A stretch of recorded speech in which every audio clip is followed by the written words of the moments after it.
مساء الخير واهلا بكم الى حلقه جديده من واشنطن اونلاين. معي انا هديل عويس على نورث بريس.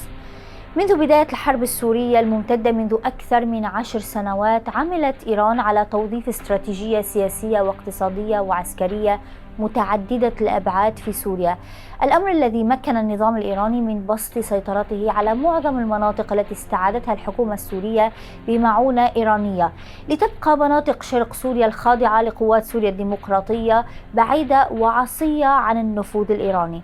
لذلك تزداد الشكوك حول دور إيران ودمشق في الأحداث الأخيرة في دير الزور.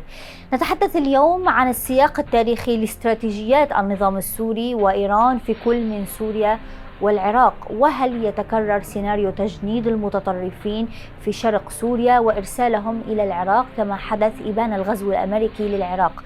أبحث هذا الموضوع مع ضيف حلقة اليوم وهو السيد ديفيد وورزمر، الدبلوماسي الأمريكي الذي عمل مستشارا لنائب الرئيس الأمريكي السابق ديك تشيني، كما عمل كمساعد لشؤون الشرق الأوسط لمستشار الأمن القومي السابق جون بولتون. ينضم إلينا من واشنطن.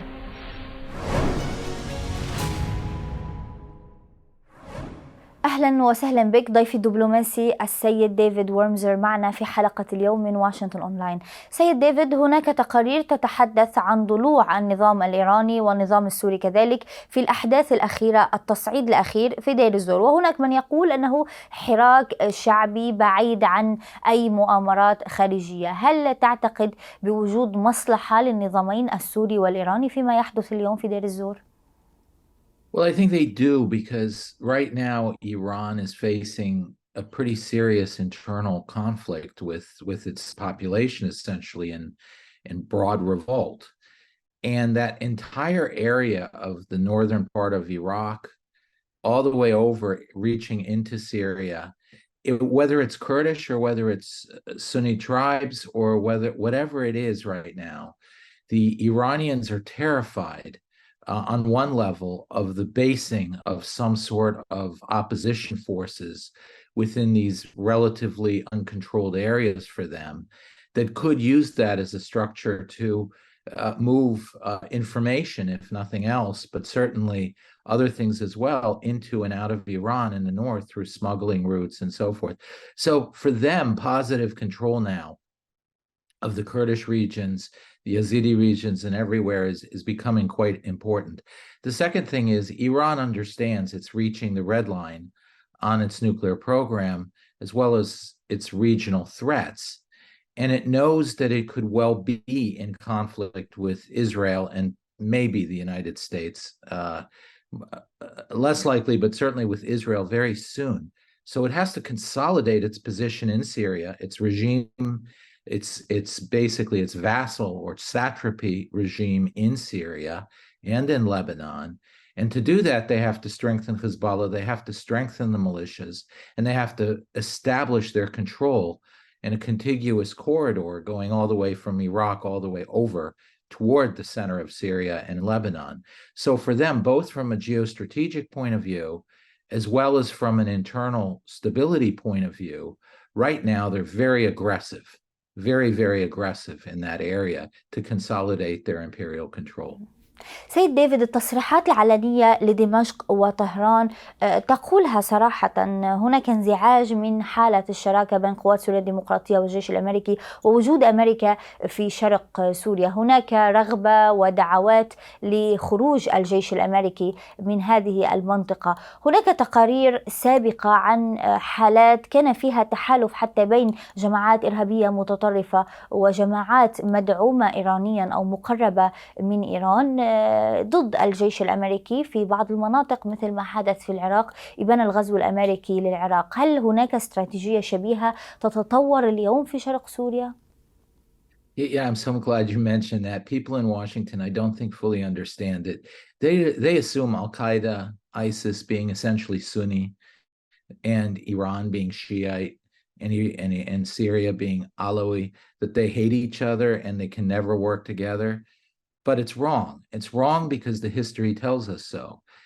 We can go back to the Iraq War when the Syrians organized Sunni tribes to essentially Zarqawi, the whole structure of Sunni terrorism, to attack Shiites which the Iranians were supporting. Why? Because it made the United States look weak and that they couldn't protect the Shiites of Iraq. And as a result, they had to turn to who they could for protection, which was Iran. This is a classic mafia strategy of you essentially you burn your own people in order to force them to seek protection from you.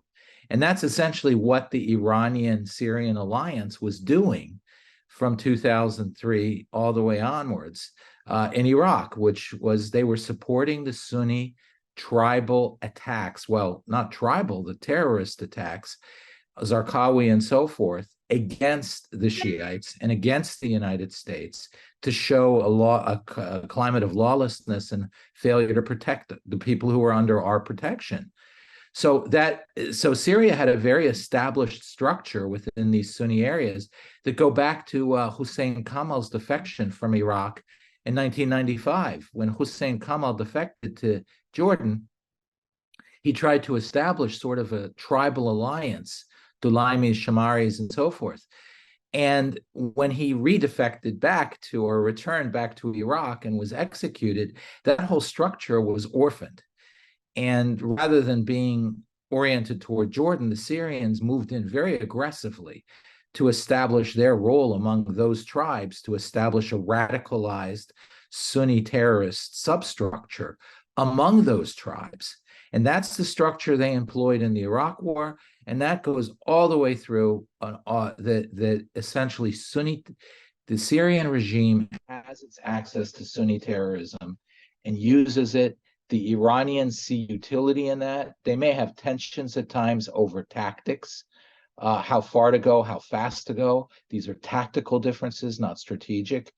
And in the end, we see the results. You had what happened in the Nahar al-Barid camp in Lebanon in the around 2004-5, which was essentially Zarqawi's people, and then Zarqawi himself and the rise of Al-Qaeda Iraq, and then the rise of ISIS in Syria.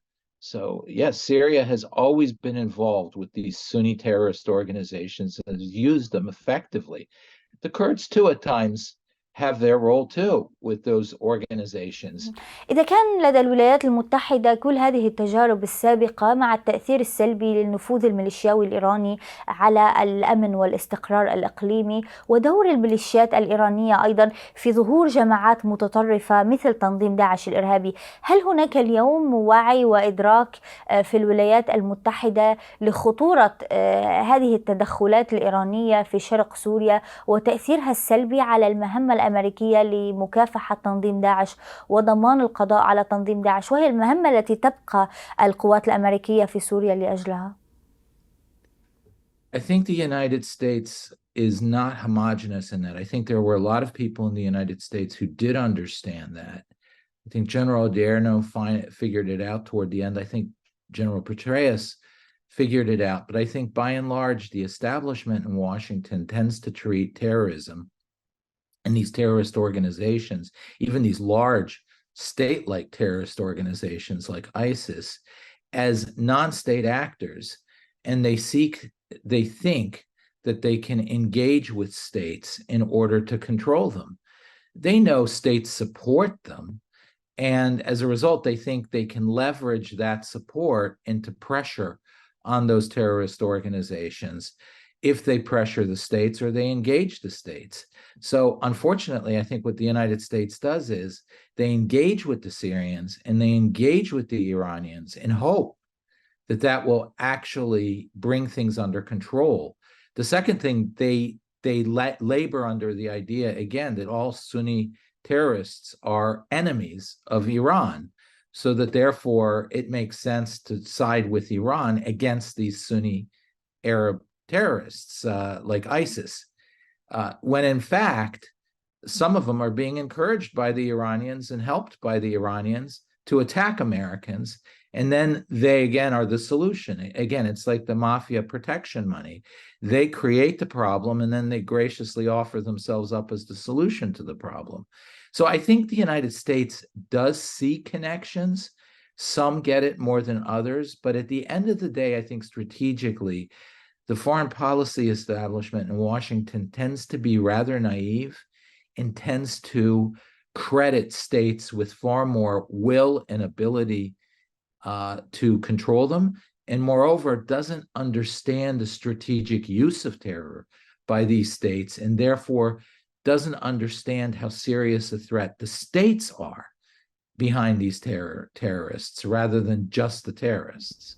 في حال استمر التصعيد في شرق سوريا في هذه المناطق التي تقاتل فيها القوات الأمريكية تنظيم داعش الإرهابي، هل سنشهد تطوير للدور الأمريكي في المنطقة، خاصة أن إيران تسيطر على سوريا بشكل يفوق بمراحل سيطرتها في دول الجوار في لبنان أو في العراق، حيث هناك يعني على الأقل لاعبين سياسيين أحزاب تعارض هذا النفوذ الإيراني، بينما مثل ما نرى في سوريا السيطرة الإيرانية مطلقة، خاصة أن النظام الإيراني كان له الدور الأكبر في الانتصار العسكري للنظام السوري. هل ممكن أن تتطور المهمة الأمريكية لتشمل ضمان عدم قيام الميليشيات الإيرانية بزعزعة استقرار سوريا؟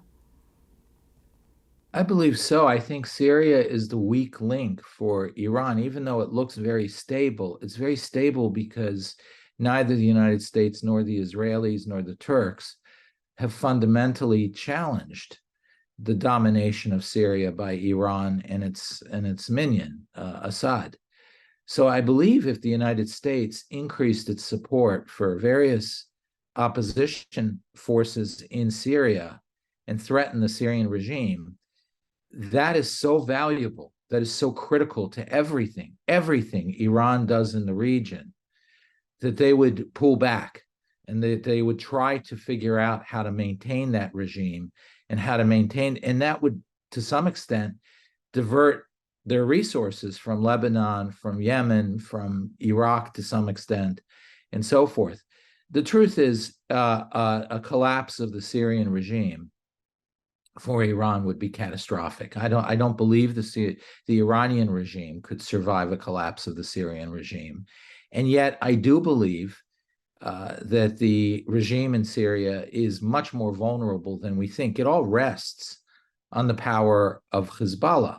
Now, unfortunately, Hezbollah and these militias are external forces essentially to Syria, so they have no qualms about killing Syrians. So they're brutal, and they will remain brutal. They don't have that hesitation that even a brutal Syrian regime might have in mass slaughter of Syrian civilians. So unfortunately, we're dealing with a very brutal enemy, but there are forces out there, whether it's the Druze, whether it's some of the forces involved in with the SDF and so forth. There are forces out there, and I think the United States has done a critical mistake not working more aggressively with these forces to try to bring the Syrian regime into a very dangerous place. And I think this regime and its stability is the key to the instability that Iran projects across the entire region. So I think it's a core strategic interest of the United States to threaten the Assad regime's stability itself. شكرا لك ضيفي السيد ديفيد ورمسر، كنت معنا من واشنطن. Thank you. وختاما شكرا لكل من تابع حلقة واشنطن أونلاين، ألقاكم في حلقة جديدة الأسبوع المقبل، إلى اللقاء.